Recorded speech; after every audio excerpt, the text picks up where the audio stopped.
ओकरो दिलवा में तूफान आए, ओकरो दिलवा में तूफान आए। जैसे शीशा टूटे टूट जाए, जैसे शीशा टूटे टूट जाए। याद मेरो रो जिंदगी बिताए, याद मेरो रो जिंदगी बिताए। जैसे शीशा टूटे टूट जाए, जैसे शीशा टूटे टूट जाए।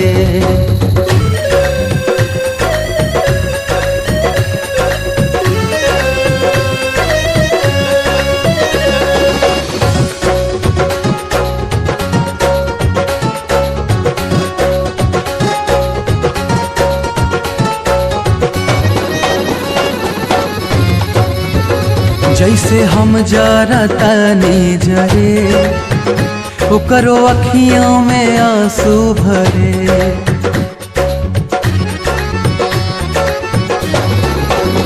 जैसे हम जरा तानी जरे, ओकरो अखियों में आंसू भरे।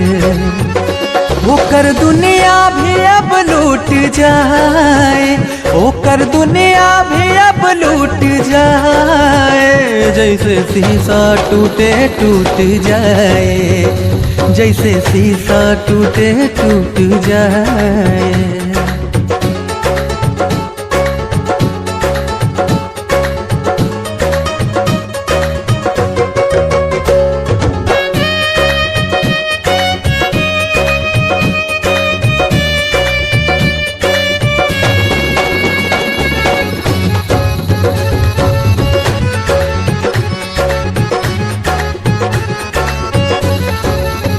कितनो बरियार खूबत रहे, गम के दरिया में डूबत रहे।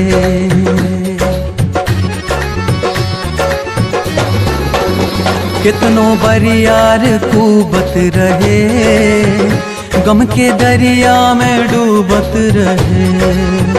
प्रीतम विश्वों से रूठ जाए, प्रीतम विश्वों से रूठ जाए। जैसे शीशा टूटे टूट जाए, जैसे शीशा टूटे टूट जाए।